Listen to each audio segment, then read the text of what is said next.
Okay, we're ready to start.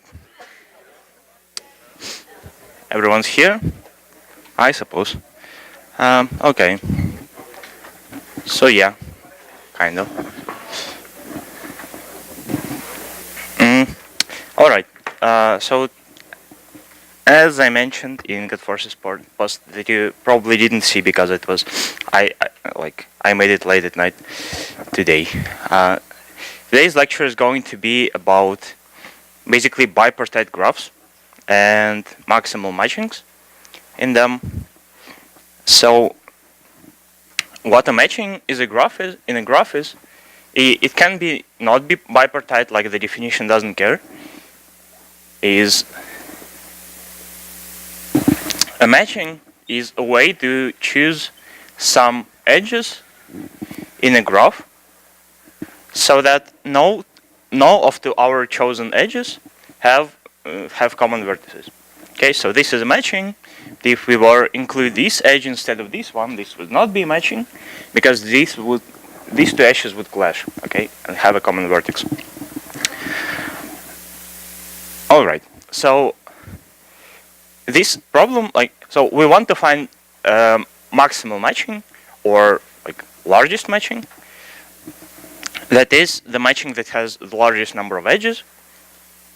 And this problem is kind of important because of reasons. You can reduce a lot of problems to that. And you can even solve this problem in non-bipartite graphs, in general graphs that are allowed to have cycles of odd length. It is kind of, it can be solved with something called Edmunds Algorithm. And I think it was like the paper, it was done a long time ago, I think something in the 60s, the Edmunds Algorithm.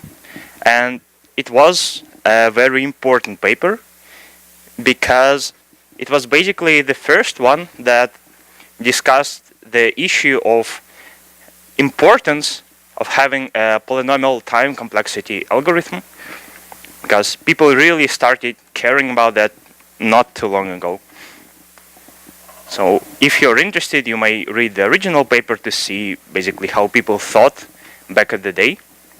We are not going to discuss this algorithm today, but we are going to solve the problem in bipartite graphs. That is, the graphs which vertices can be divided into two halves, so that every edge has one endpoint in one half and then another endpoint at the other half. Okay. So, for example, this graph is not bipartite because basically you cannot deal with a triangle here. And in general, a graph is bipartite if and only if there is no cycle in this graph that has an odd number of edges, right? And if it's bipartite, there is basically an easy DFS procedure that kind of greedily divides vertices into two halves.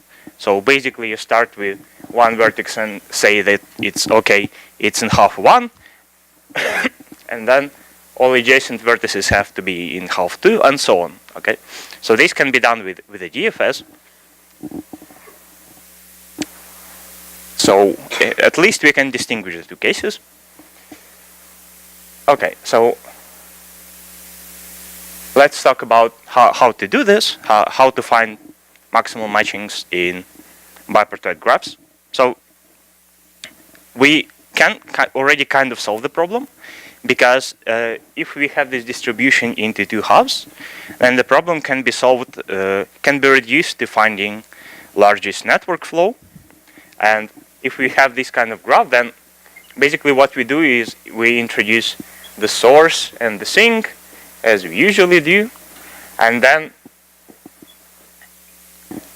what we are doing is introducing these edges from source to each vertex of half A with capacity 1, and then all edges are directed from half A to half B, okay?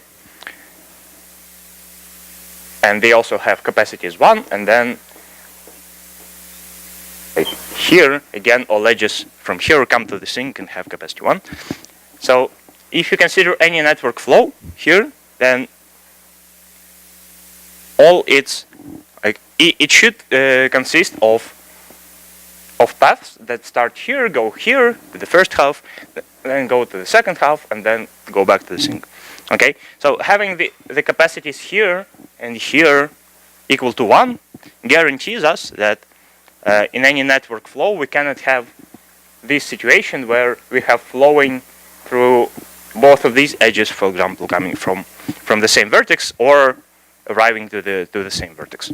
So that guarantees us that from every network flow we can reconstruct as some kind of matching.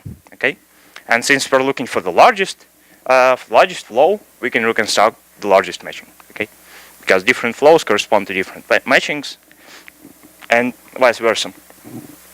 So okay, if we just apply our Ford-Fulkerson algorithm to that, the complexity would be, like, we know the complexity is equal to the largest amount of flow times the number of edges. Okay, because this is the number of times we run our DFS, and this is the complexity of the DFS, basically. Okay, so we can see that the amount of flow cannot exceed n, obviously, because we cannot have more than n edges in our matching, right? So this is in fact, all right. So we kind of can solve this problem by this point, but we're going to discuss another algorithm called Kuhn's algorithm, which in fact has the same complexity. So the question is, why do we have discussed the algorithm that does not improve on complexity if we already can solve this problem with network flows? The answer is, having this algorithm is going to help us understand a lot about structure of the bipartite graph we are considering, and that will help us to solve some other problems. Okay. So yeah, this algorithm is important, and let's start with discussing it. So basically, the first thing that we can consider is just greedy algorithm. Okay, and what the greedy algorithm does is it processes edges in some way, so that, and it basically just tries to add every edge to our matching, if and only if it does not clash with any other edges we have already added, right? So for example, we could have this kind of graph, okay, a bipartite one. So if we are lucky, we would consider edges in like correct order that we don't know in advance. So we could add like these 3 edges. Okay, and it's clear that it's maximal matching here, and there is no other maximal matchings. But if you're unlucky, then instead of 3 edges, we would only add 2, for example, these and these. Okay, and in this case, there's no way to fix our solution to add any more edge, so that the matching becomes maximal. Okay, so we have to be kind of more clever and consider another way to improve our matching, and that's done through something called augmenting chains. So what augmenting chains do is, okay, so suppose we have this situation where we have 2 edges in our solution.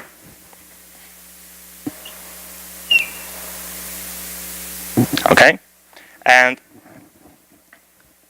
if we are more clever, we can notice that there is this chain that starts here.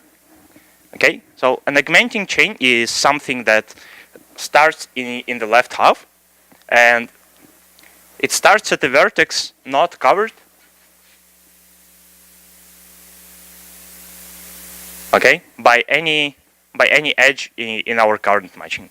So okay, we follow an edge that's obviously is not in maximal matching, arrive at some other vertex, and okay, what happens next? If this vertex is not covered as well, then it means that we can include this edge in our matching and nothing obstructs us. So okay, we increase the answer.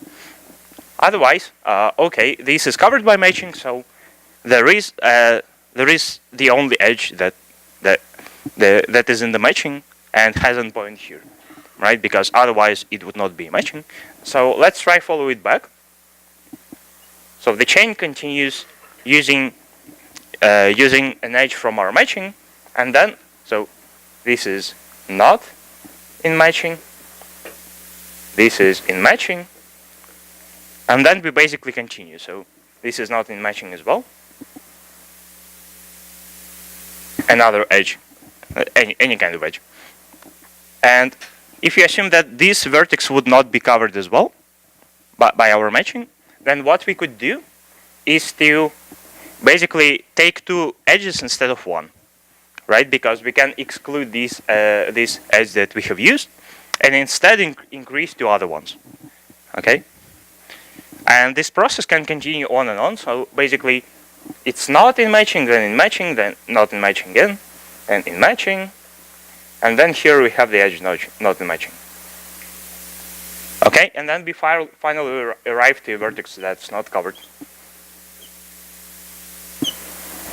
Okay, so if you have any kind of chain that looks like this, then that means that we can improve our matching basically by flipping everything in the chain. Okay, so we include all the edges that were used, exclude them, and include all other ones that were not used. Okay, it's clear that the number of unused edges is larger than the number of used edges by 1, so that increases our answer, and that's good. Okay, but the question is, like, okay, there are two questions actually. The first question is, how do we actually look for these chains in our graph with respect to the current matching? And the other question is, okay, so we are kind of doing something more clever now, but does this is this enough to actually obtain the largest matching? Maybe there are like counterexamples where this is not enough to obtain the largest matching. All right, let's answer the first question. How do we look for augmenting chains? Like we cannot exactly try all paths in our graph, right? So to do this, we will have to look at our graph at kind of another angle. So we are going to direct the edges of our graph basically for all edges that are not used in our matching. We are going to direct them from left to right. Okay, so this is not in matching, and all other edges here that are in the matching are going to go from right to left. Okay, so because this is the direction that we would follow if we were to travel through our chain. Okay, so now every chain of this kind, since we've directed edges like this, corresponds to an actual path in our graph after directing the edges. Okay, so and now if you look at this graph, what we are looking for here is a path in our graph with respect to directions from any uncovered vertex here to any uncovered vertex here. Okay, and looking for paths in graphs is easy. It can be done with GFAS, right? And so after that, basically, what the Kunz algorithm does, it is repeatedly looking for paths in this graph, and when it finds the path, what it has to do is to reverse all the directions of these edges. Okay, and it does it while it can increase the answer this way. All right, so let's try and write some code. So basically, we're looking for DFS that starts at a certain vertex and tries to find any kind of path. Okay, any kind of path here. We have to there are multiple ways to deal with the fact that we have to redirect these edges, and well, we could keep the adjacency list and swap some things around. Okay, but the simplest way to do that is we are only going to keep edges that leave vertices in the left half. Okay, so here we keep our adjacency list. All right, and here for all vertices in the other half, we can see that there is at most one edge leaving this vertex for the other half. So it suffices to basically store a single number, whether there is actually an edge coming back and which vertex does it go for, or if there is nothing, then we will, I don't know, store -1. Okay, so here we will use an array for these vertices. We will use an array called match. What's the current vertex that is mapped to this vertex? Okay, and the code here is not too complicated. So basically, what goes here is something you would write in the DFS, except that we are going to DFS only over the vertices that are in the left half, and that's because if we follow an edge here, then there is only way to proceed back, or maybe we should just stop right now using this edge. So what happens if, okay, since this is DFS, we are going to write the usual things. If the vertex is visited, then we return false. And what it says is that there is no way to start from the current vertex and find the augmenting chain. Okay. Okay. After that, we mark the vertex as visited, and then try all edges that go to the right half. So all vertices here are numbered from, I don't know, 0 to n-1, where n is not the total number of vertices, but rather the number of vertices in the left half. Okay, and vertices here are numbered, for example, from 0 to m-1, and we are going to ignore the issue that m was the number of edges that I've used before. So now n and m is the number of vertices in the left and the right half. Okay. All right. So we are trying all edges here. We are running through the adjacency list, and now we have to determine if there is a way to go to that vertex and finish the augmenting chain in some way. And that happens in two cases. Well, the first case, if the vertex here that we are going to is unmatched, so it's uncovered by anything, and if that is the case, then we would have match of u equal to -1. That's a special value that says that, okay, this vertex isn't matched. So initially we have all vertices with matches equal to -1. Okay, so that's how we initialize our array here. Okay, because there are no edges. Okay, so either this happens, or there is a way. Okay, if this is matched, then there is only way to go back using the edge here, and then starting from here, we should find the continuation. Okay, and that's pretty much the same as just a starting DFS from here. Okay, makes sense. So here we are going to write either this happens or DFS of match of u is true. So okay. So basically, each step of our DFS tries to make 2 jumps at once. And either it works or it doesn't work. So, okay, if this happens, then we have to do a kind of complicated thing, but not really, which is to flip all the edges in the adjacency chain.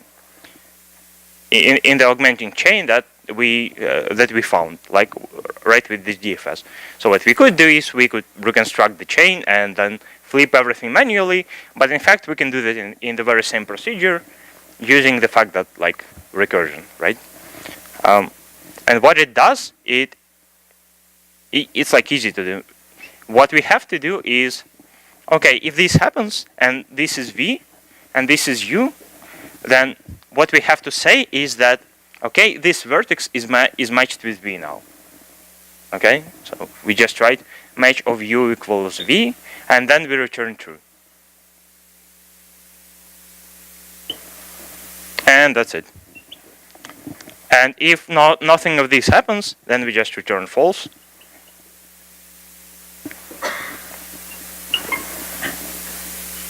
And that's it. That's how you find the augmenting chains here. Okay. So why does this work? Is that if you look how the DFS, like what are the recursion calls, how are they made in looking for this chain? Is that, well, when this happens, when this condition is satisfied for the first time, then we are basically in this vertex that's matched with something that's uncovered, and we are going to match it like this. Then we are going back here because we return true, and then we rematch this vertex here and this vertex here. So basically, it just works. Okay. Now it's not too complicated, but other does not require too much thought to work. Okay. All right, so we have this function now, which is basically DFS. So it runs in, basically this runs in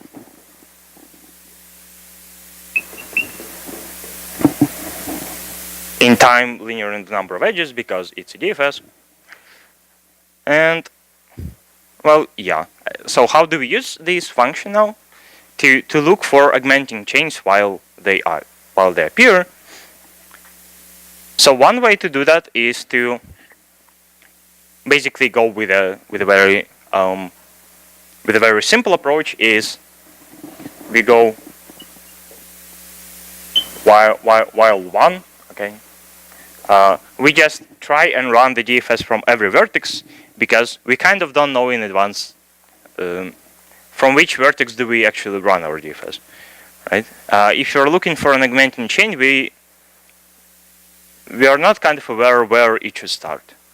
So here we should clear our visited marks,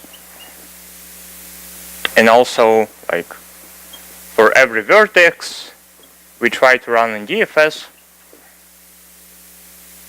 and like if we could not improve our answer, like if nothing happened,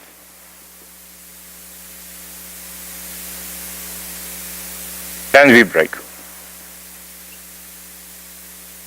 Okay, so that's basically the simplest approach to construct the maximal matching with respect to our introduction of augmenting chains. So when we leave this cycle, then there are no augmenting chains left. Okay, makes sense? Yeah. Okay. So what the complexity of this cycle is basically, see, in each repetition of the cycle we run n DFSs,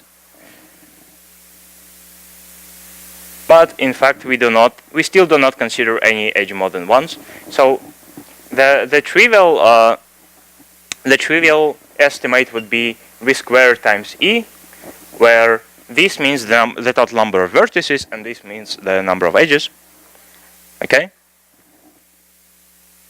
But in fact we don't need the square, and probably this cycle is already working in the time like VE. But there is a simpler way not to deal with the infinite cycle, and what we instead do is swap some lines around.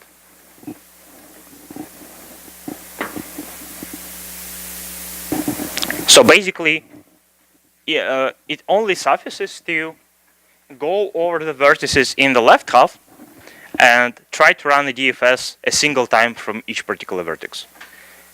And if it works, if it increases the answer, then okay, we've increased the answer. And if it doesn't increase the answer, then it will not be helpful to run DFS again from this vertex, basically. So here what happens is that we try for all vertices. Oh, okay, we have to clear the marks here, and then we run our DFS. And that's it. That's the whole algorithm. Okay, so now it's clear that this works in V times E, but it is not clear, like, okay, we've done this cycle, but maybe we should choose some other vertex and run our DFS again starting at the vertex, so that maybe the chain will increase again. Okay? Oh, maybe not. Actually prove that this never happens, so that we shouldn't run the DFS the second time. If we couldn't increase the answer, then okay, it will never increase at this particular vertex. And the reason for that is basically it's obvious.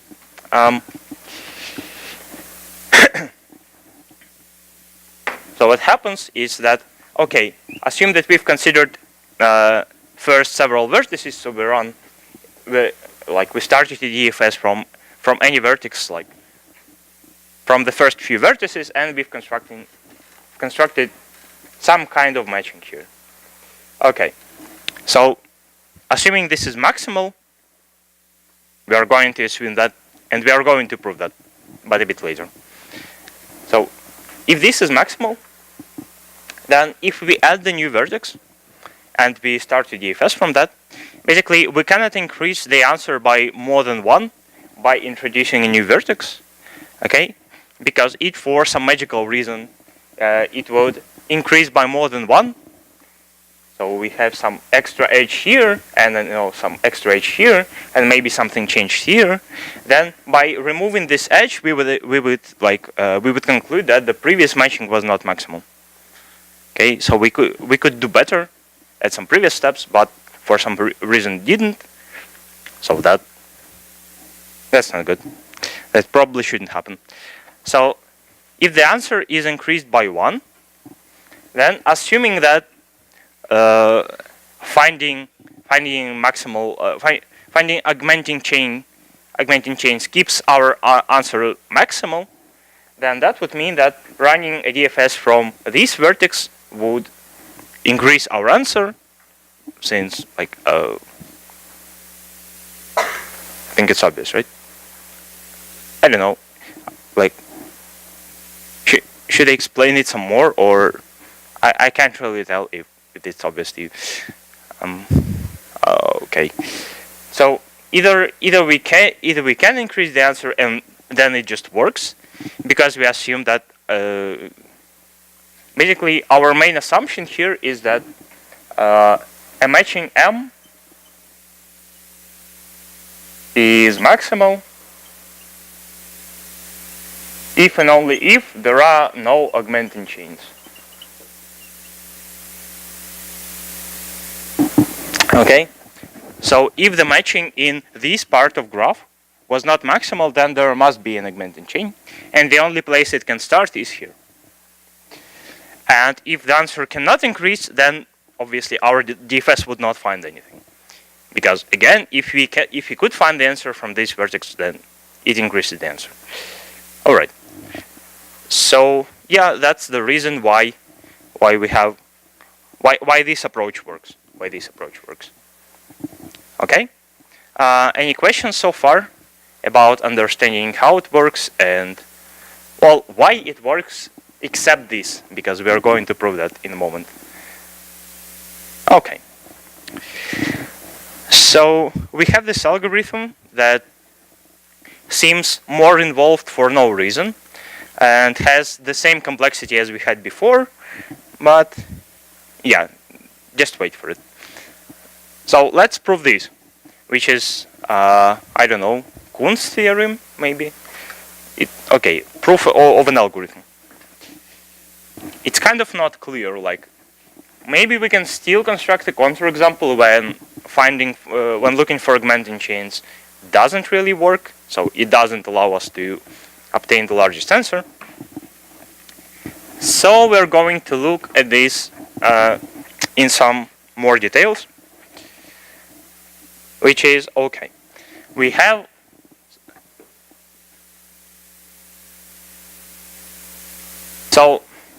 okay, obviously the part like in direction from left to right, if a matching M is maximal, which is largest, there is no augmenting chain, because if there would be an augmenting chain, then M could be increased and therefore not maximal. Right? So the only real proposition to prove here is that if there are no augmenting chains, then matching M is maximal. Okay? So we're going to look at two different matchings, which is M is a matching when there are no augmenting chains, and also another matching M strike, which is just maximal. Like it exists, so we assume that M strike is one of them. So this is just maximal. Okay, so we would prove our statement if we proved that they have the same size. Okay, if we prove that, then we're done. I'm going to use some colors here. Hopefully these work. So, okay, let's look at the edges of these two matchings. So the edges of M are going to be blue in my picture, and these edges are going to be what? Can you distinguish these two colors? Because I can't. Anyway, should be fine. All right. So we have these two matchings, like we have M, and we also have M strike, which is different matching. So all the edges could be different, or like some edges could be. So basically, M and M strike could have repeating edges, or all of them could be different. So something like that. I don't know. Okay. Oh, this is going to be tricky. All right. So what we are now going to do is to look at the difference between M and M strike. So since this is maximal, we know that there are at least as many red edges as there are blue edges, right? So we are going to keep track of what happens here, and basically erase some edges so that it helps us to look at the picture. Okay, so first of all, we are going to do some operations. We're going to look what happens at this graph, which essentially consists of just blue and red edges. Okay, so since each vertex has at most one adjacent blue edge and at most one adjacent red edge, then the total degree of any vertex is at most 2. Right? And we know that graphs with largest degree at most 2 are kind of special. There are not too many ways that can look like. So we're going to look at different connected components of this graph and, well, look at what the components are and what can we do with them. Okay, so first of all, there are components like this, when it's just a single edge but just repeated twice. So let's just remove these components. Okay, we're going to forget about them. So after we have done that, what happens is like if we deleted all the components, we still have at least as many red edges as the blue ones. So this condition still works. Okay. So first, kind of multiple edges, we delete them. Now, what are some other ways? What are some other types of connected components that could happen here? Is, for example, cycles, right? And if you have a cycle, then any cycle looks like this, basically. Well, it does not have to have 4 vertices. We could have more than 4 vertices, but the thing is, in a cycle, the blue and the red edges have to alternate, right? Because we cannot have 2 adjacent edges in a cycle of the same color. That would imply that something is not matching. So since they're alternating, and since in a bipartite graph we always have all cycles of even length, then that means that each cycle has, again, the same number of blue edges and red edges. Okay? Make sense? So we are going to remove that as well without violating anything. Okay? So there are no cycles now. What types of connected components could we have are paths, right? Because we don't have cycles, we don't have multiple edges. The only thing that we could have with respect to the condition of no degree is larger than 2 is our path. Okay, so we have paths. There are 2 kinds of paths. Basically, we have even length paths.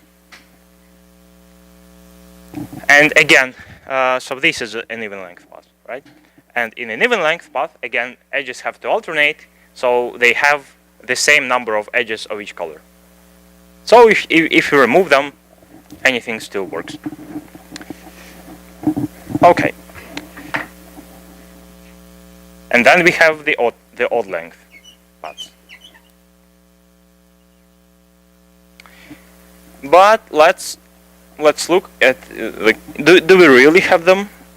I don't know. Let's look at this more closely. For example, so an odd length path has to start, for example, in the left half and finish at the right half, because basically changing halves an odd number of types changes halves.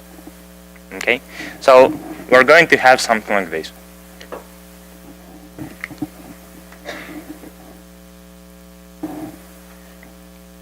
Well, so the blue edges are the edges of M, and the red edges are edges of M strike. In particular, edges of M strike here do not appear in M. So, well, okay, if you have this path, does it resemble anything to you? Because with respect to M, we could use this path as augmenting chain, right?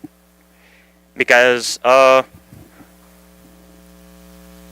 rather, with respect to M strike.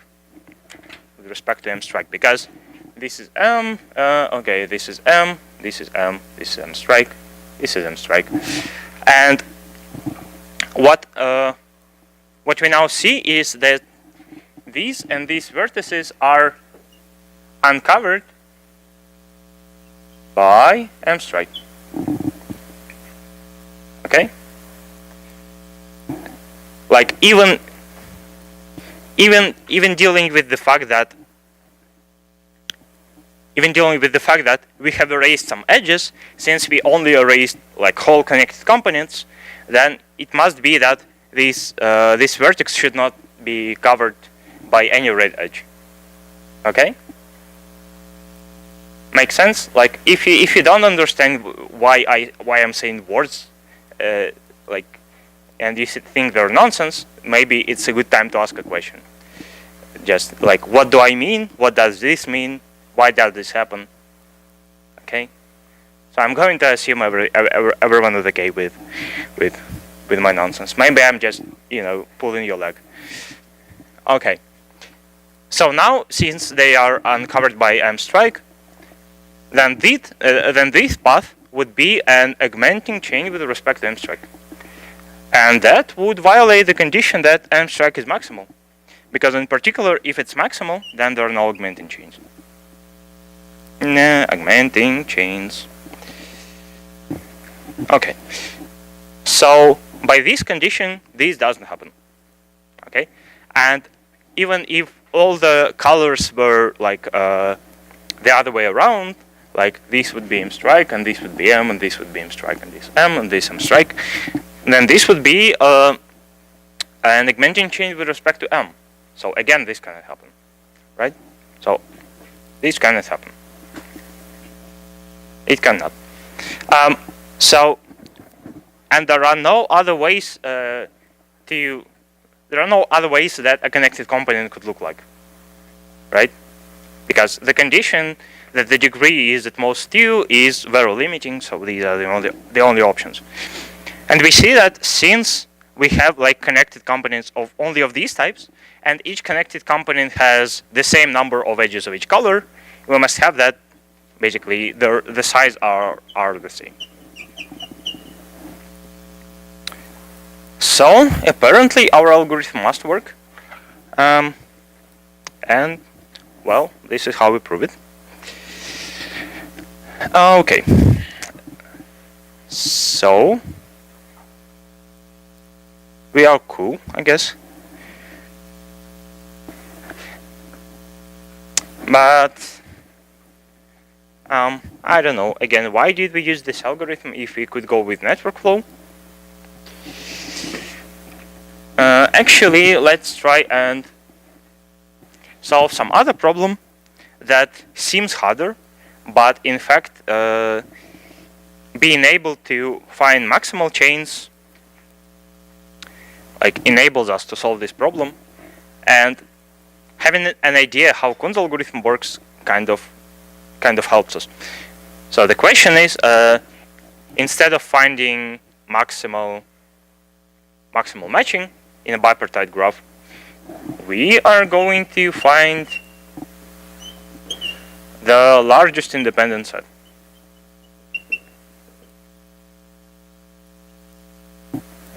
Okay. So what an independent set is so this is like a set of vertices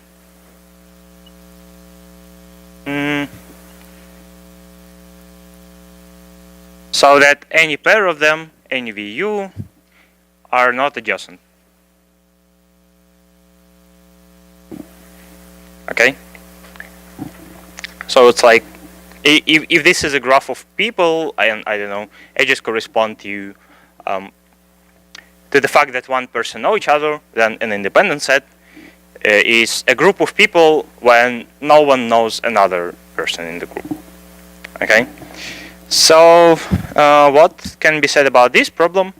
This problem, if we were to solve this problem for general graphs, like not necessarily bipartite, then it would be a very hard problem, and we probably couldn't solve it, because like in general graphs, this is something called an NP-complete problem, and for our purposes it means that it's hard, and no one knows how to solve it in polynomial time, for instance.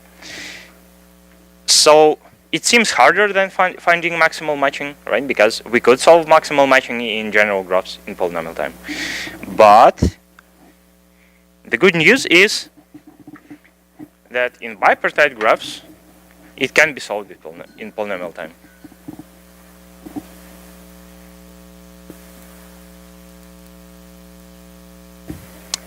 Nice. And to do that,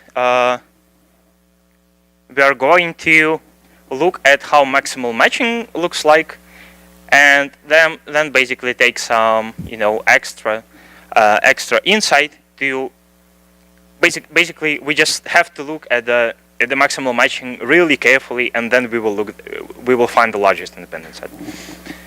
All right. So, but first let's try to bound the largest size of an independent set in basically in any graph. Okay, so let's assume that M is a maximal matching in a graph. So, and like I is the largest independent set. So can we bound this in some way? we can see that the size of the largest independent set cannot exceed n. Okay, not n, but the number of vertices, because I use letters uncontrollably without respect to anything. V minus the number of maximal matching. Why is that? Okay, so we have like assume that this does not hold. Okay, so let's look at some set I with not IS that's with the size larger than this. Okay, so we have V and we have S here. So here we have V without S, and since this happens, then this size is at most the size of the maximal matching minus 1. Right? Well, basically, if we have at least these many vertices here, then like there are only so many vertices left, basically, not too many. Right? Because this is the V minus S, and it has to be less than V minus M. So this is M. Okay, so this is less than M, the size of M. Make sense? So now, okay, let's look where the edges of our maximal matching lie, and since here we have less vertices here than edges in our matching, then it follows that we cannot have all edges of the matching having at least one vertex in this part, basically. So what this implies is that there is going to be an edge of our matching that lies completely inside here, right?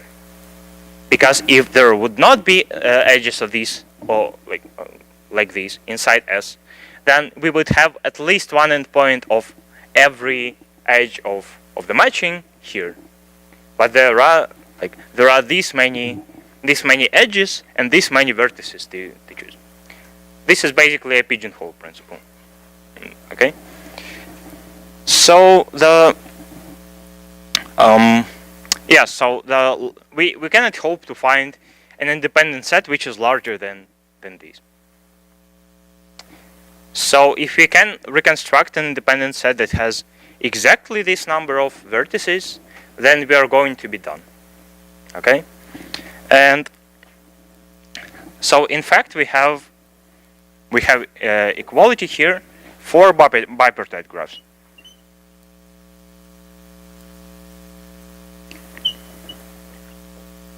Again, if we would have this equality for all graphs, then it would mean that we can solve the problem in polynomial time. And that doesn't happen, so apparently there is a counterexample. I'm not going to find this counterexample. Anyway, so the way we are going to find this independent set is to remember how we make our graph directed with respect to a matching, which is basically all edges that did not lie in a matching go from right to left, and then the edges that lie in matching go from left to right and from right to left. Okay, so this is not in matching, not in matching. This is in matching. Okay, so this is how we direct our edges. Okay, let's look at this graph with respect to our maximal matching here, maximal matching M. And we are going to pay attention which vertices are covered and which are not. So what's going to happen is that both halves of our graph are going to split into two types of vertices. So okay, this is half A, this is half B. So the half A consists of several vertices that are uncovered, and we are going to name them A uncovered and all others that are covered. Cool. And here we have the same thing again, except for some reason I'm going to label them vice versa. I hope that doesn't confuse anyone. So what kind of edges do we have? So this is covered, and okay, let's look at what edges we have here. So we can have edges from A uncovered to B covered, and all of them have to go from right to left, from left to right. Why am I saying things like the wrong way? I don't know. Okay, so we have something like this here. We are going to have something like this here, since like in here between these two halves there are no edges going from right to left, right? Because that would be edges of maximal matching, and of the matching we don't have that. So something like this. We also have some edges between these two halves, and among them there are special edges. We have this many special edges, the size of m, that go from right to left.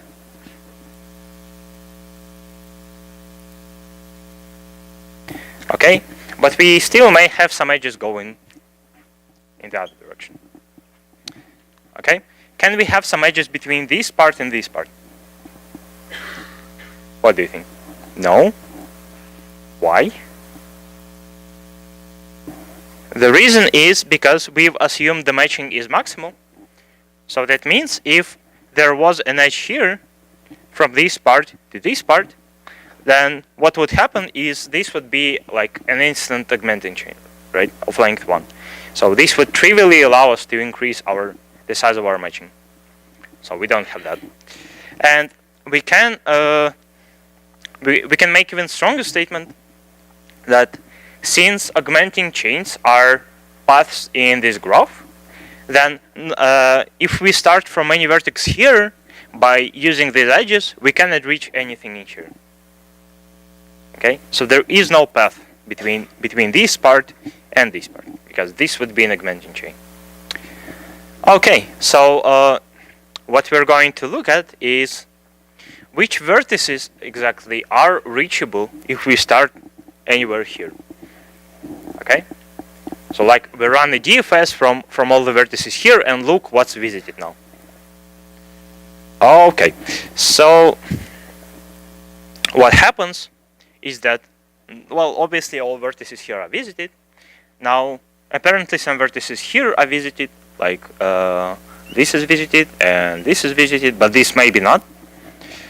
And okay, so if a vertex here is visited, like we have the matching basically between these two parts, between A covered and B covered, right? We have a matching here. So if we have something visited here, then we must have the corresponding vertex in the other part visited as well, right? Because there is an edge. Okay. So this must mean that the number of visited vertices in A covered and in B covered should be the same. Okay, because for every vertex here we have something here, and if we assume that there are more visited vertices here, like this is visited, then the question is how did we visit it, and the only way to do that is to use the matching edge, basically. Okay, there is no other edge that's coming into this vertex like at all. There is none.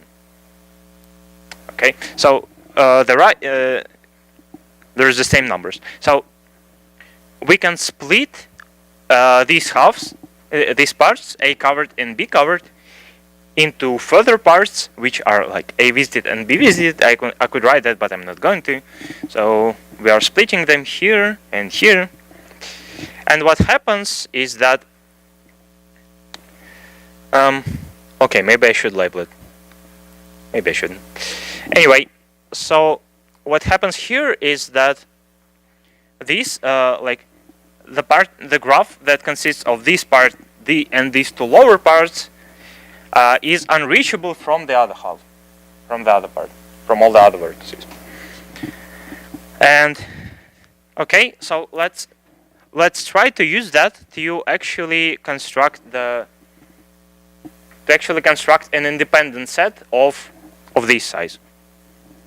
Okay, so in our independent set, let's just write it down.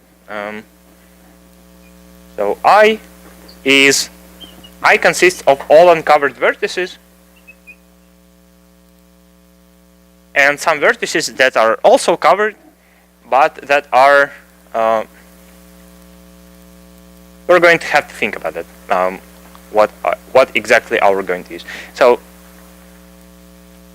okay, let's introduce something. So this is B unvisited. Okay, this is B visited. This is A visited, and this is A unvisited.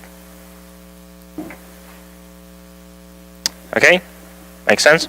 So the vertices that we are going to use are, let's see here, it's going to be B unvisited and also A visited. Okay, so the independent set is going to consist of these vertices, then these vertices, then these vertices, and also these. Nice sound. So let's just go on and check that there are no edges inside this independent set. So obviously in the same half we cannot have any edges. Then from here to here we cannot have any edges, since this is unvisited if you're starting from here, despite the fact that I have one. Never mind that. Okay, so from here to here as well, nothing. From from here to here we cannot have any edges, because if we were to have an edge in this direction, then that would mean that this should be visited as well. And the edges in the other direction cannot happen because visited vertices are matched with visited ones and unvisited with unvisited ones. Okay. And again, from here to here, we cannot reach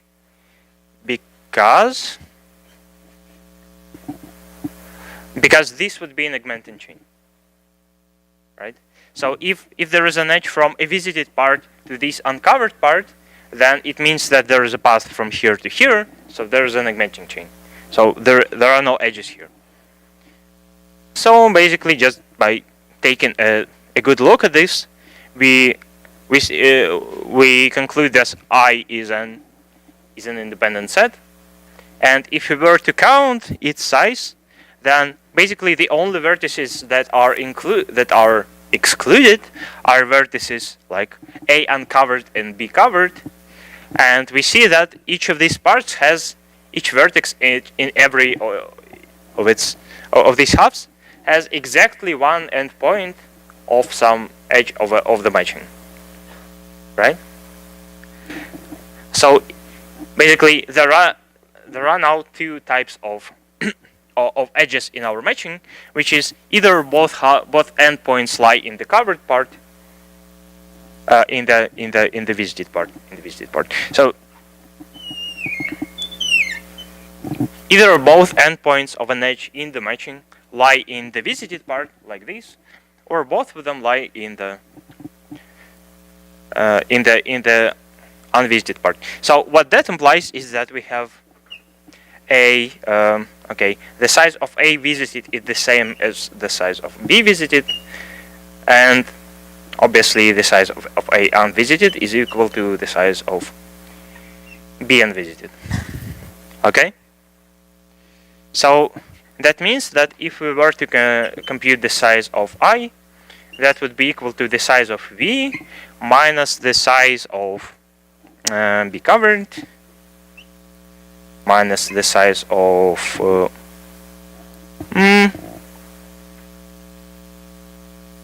Like, okay, it's minus the size of B visited and the size of A unvisited, but we can replace A with B here by this equality, and the total size of these two halves is exactly B visited, which is exactly the number of edges in the matching.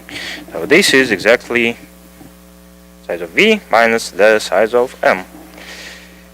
So this means that the set I is the largest independent set, because we proved that there could be no larger sets.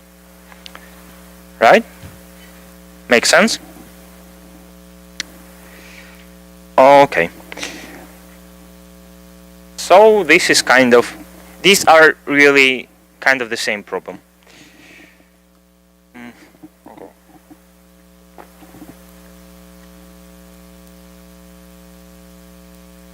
Let's try and solve, like, we can ask for even more information in our bipartite graph, right?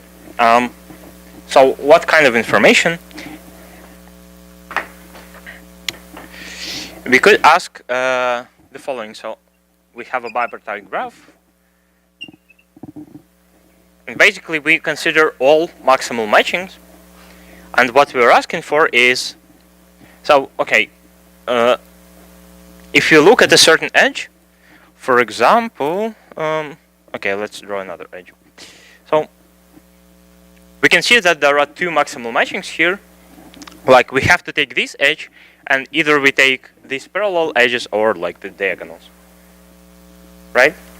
So we can notice, for example, that this edge lies in okay, every maximal matching.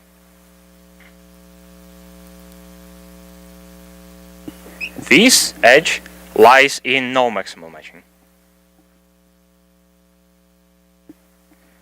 And for all other edges here, it kind of depends on the matching, right? So it could be that so for this edge lies in this maximal matching, but it doesn't lie in the matching if we flip the edges.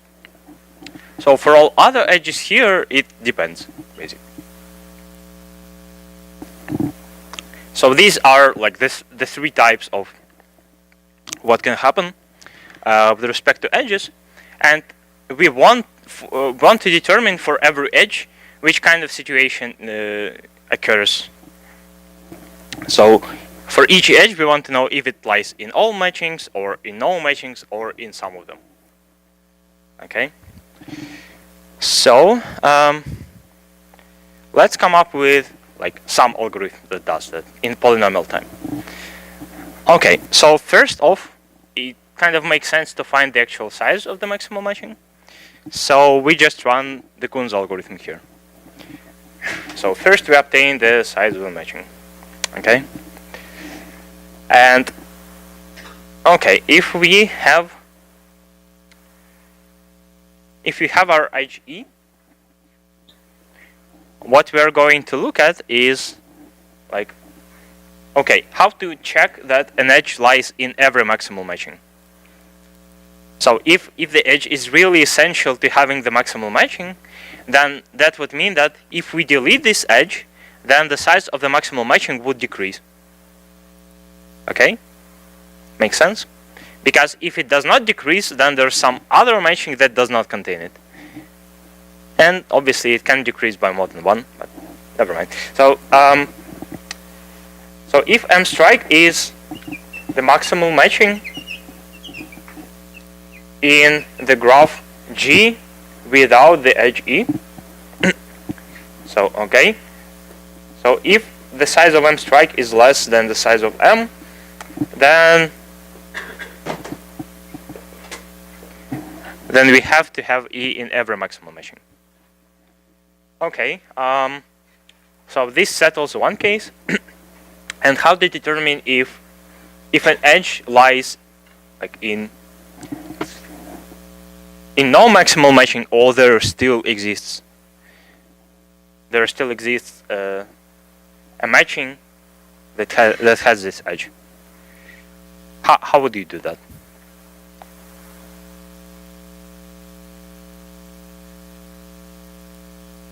if it lies in a cycle like here,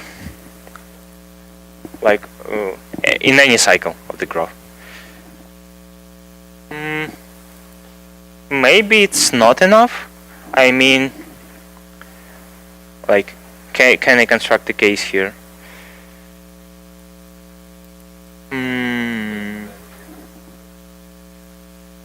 Yeah, I mean, you could change it, but so okay, if we have a cycle here,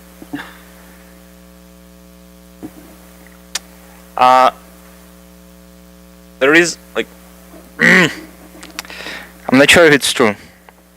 Like, it's almost true. Okay. Do you mean the undirected cycle or? Yes. So the directed or undirected? Directed. So like this.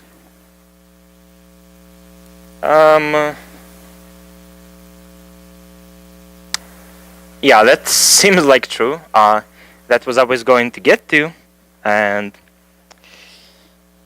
yeah, but that's too complicated. We are not ready for that. Let's come up with a simpler criterion. Basically, so to check if there is a maximal matching that contains this edge, we kind of force this edge to be in the matching, so that we say, okay, this is maximal matching, and you cannot retract it. And then we construct another matching that like X matching in G with the edge E, and then we check if M2 strikes is less than M, then it lies in no maximal matching. Like, otherwise, it depends. Okay, so this has to work, right? And so to do this, we basically, for every edge, we do something to the graph, and then we are looking for the maximal matching, and the size of the maximal matching in the new graph is the only thing we really need for the purpose of this algorithm. But you can see that it's a lot slow. Like I mean, we need to do these many operations to find the maximal matching a single time, and we would need this complexity to actually do that. So that's slow.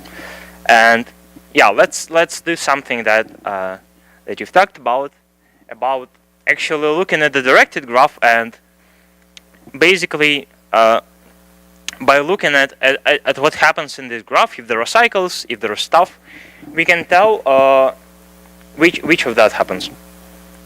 Okay, which of that happens for every edge. So let's see. So okay, first of all, so we have edges in the matching, and we have edges not in the matching, and if the edge is in a maximal matching, then we have to decide between it depends and for every maximal matching, and then if it does not belong in M, then we have to decide whether it depends or it occurs in no maximal matchings. Okay? So, all right. We are kind of going to settle both of these cases at once, because if like we have to only roll out the depends part, because if we determine for which edges it depends and for which it does not depend, then we would figure out everything. Okay. Okay. So if we are looking at a particular edge, and assume that there are two matchings, like M and I don't know, we have M strike. We can have another. I think it's no problem. Let me erase that so it doesn't confuse you. Okay, so now M and M strike are two different matchings, so that E belongs to M but does not belong to abstract. Okay, so they are both maximal, so they have the same size. And let's look at their symmetric difference pretty much in the same way as we did before, right? So if we have something here that like, okay, with respect to M, all edges in M are going from right to left, because that's how we directed, and all edges of M strike with respect to M are going from left to right. So if we have an edge E, and we are going, if you're looking at a particular connected component in the symmetric difference of that, pretty much the same way as we were doing in the proof. So that must mean that the connected component is either, okay, so it can be cycle, right?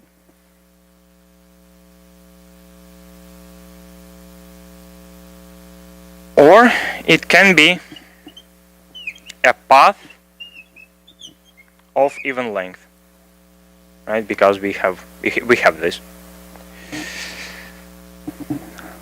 Okay.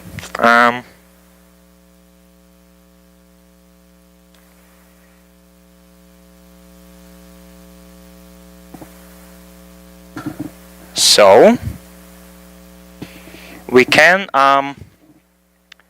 what we are trying to say is that,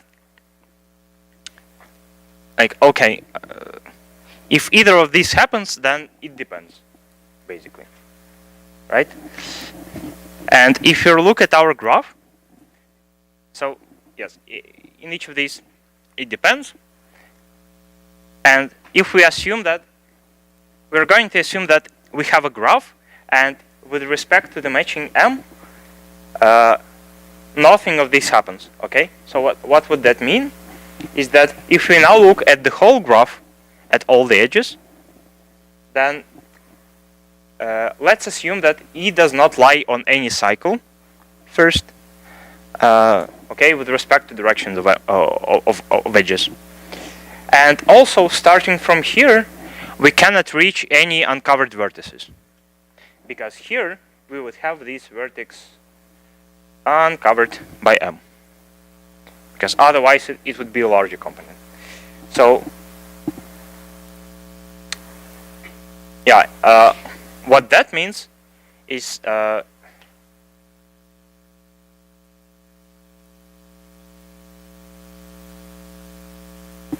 So what we want to imply now is that if the edge E occurs neither here nor here, then it does not depend, basically.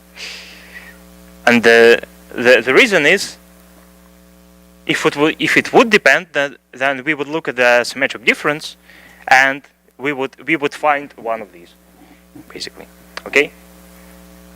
And also, yeah, it should depend, so we cannot have the multiple edge here. So basically, our problem boils down, for every edge, we have to determine if it occurs in a cycle, which you mentioned, but the other case is we could have an even length path. Okay, so basically, if you just look at this graph without respect to directions, then the other for all edges is it depends, because we could have two different types of matchings here, right? Like the horizontal one and the diagonal one, but there are no cycles.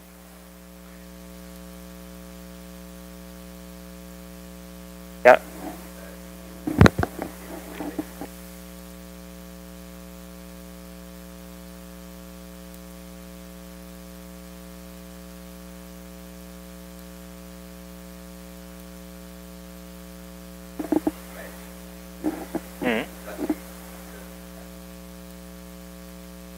No, I mean, if we just take a look at this graph, okay? So this is the whole graph, basically. I can draw it here. Okay, this graph. So like 6 edges. Yes, so what happens here is that all edges have depends on them, but there are no cycles. So we have to consider these two cases. Okay, so now we have reduced this problem about edges and matchings, and now we have reduced it to the problem only in terms of graphs and cycles and reachabilities. Okay. Oh, and the other thing is this even length path could like start from another half. Okay. So it could start here and finish here. So we have to mark E as depends either if this happens and this happens.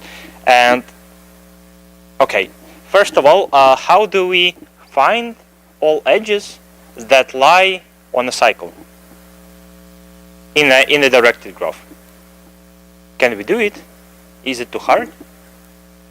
How much time would we need to do it?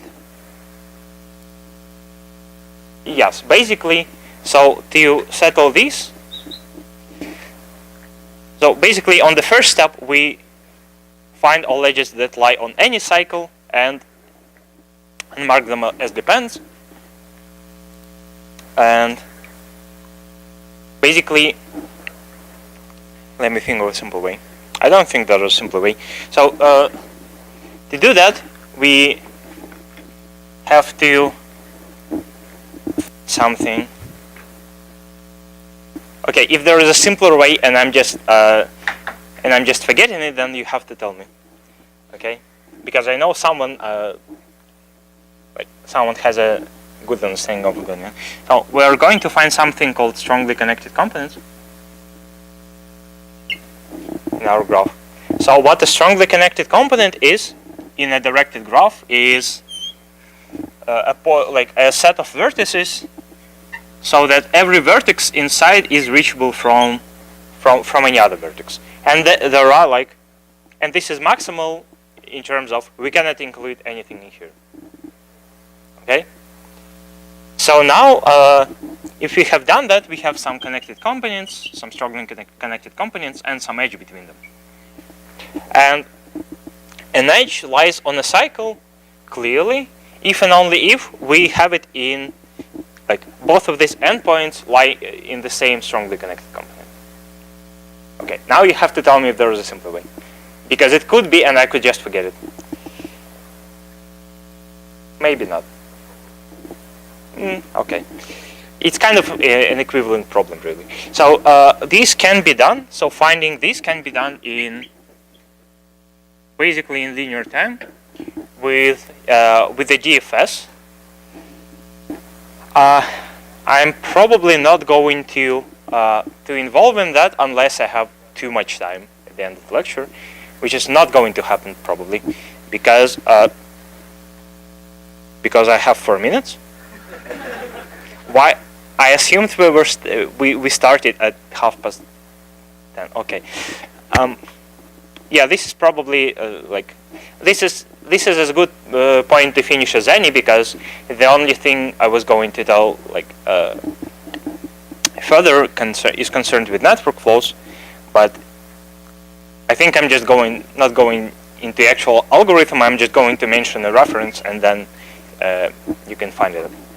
So okay, we have settled this case, and to settle this case, the only thing that we have to do is to basically run some DFSs. Okay, so to find all edges that lie on a path that starts at an uncovered vertex and finishes at uncovered vertex, what we basically have to do is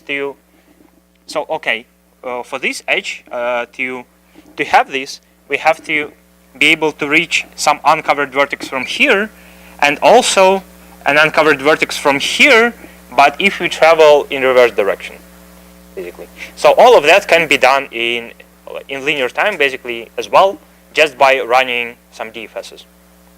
Okay? And then we also have to do that for if we start at the other half. So we do this, and then we have determined for every edge what's going to happen, basically. Okay. Nice. So you may notice that it's kind of curious, really, because we need to spend this much time to actually find the maximal matching, but then when we're solving the problem that seems much harder, then after finding this maximal matching, it's just linear time stuff. Okay. So if you are in fact have a graph and you are provided with the maximal matching, then you can do it a lot faster, basically.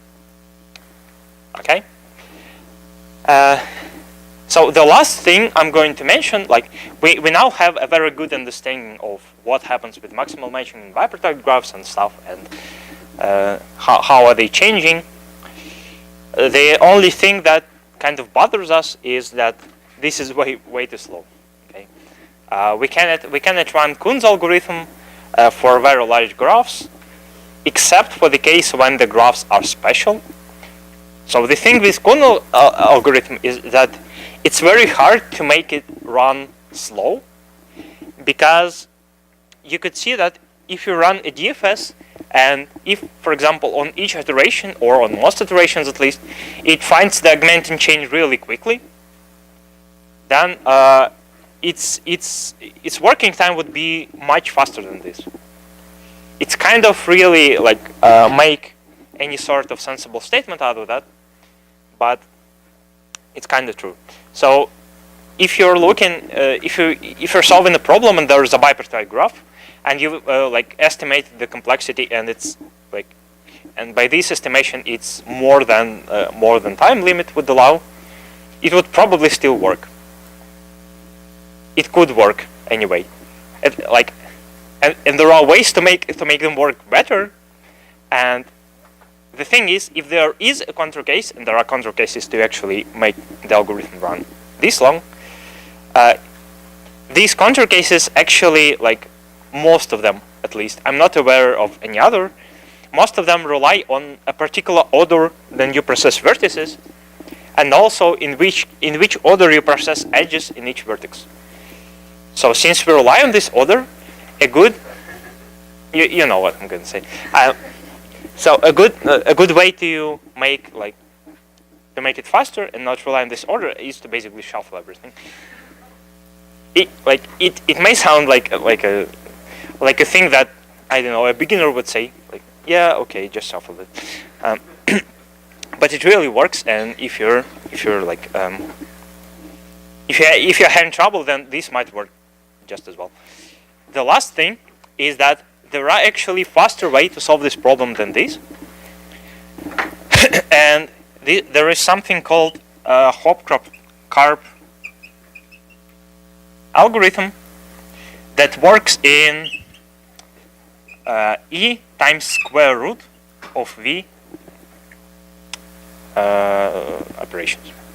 Okay, so what this does is basically, remember how I've told you about reducing the problem to the network flow? Okay, there is a faster algorithm that I didn't have time to involve into, and this is something called Edmunds algorithm. Okay, so this is a slightly more involved algorithm, and the interesting thing is, when you apply it to the network flow, it has complexity something like V squared times E. You could make it slightly faster, but the thing is, if you take this algorithm that's this slow and apply it to the problem with the matchings, because all our edges in the network had unit capacity, it works this fast. You can prove it. It's something called Karzanov's theorems about this algorithm. So if you want to know how to solve this problem this fast, so this basically works for 100,000 of vertices and edges, and that's much better. So if you want to learn how to solve this problem fast, then you want to pick up this algorithm. And I think there are a lot of references that you can find. I'm not sure if it's in Corman, but I think if you just Google it, it will come up.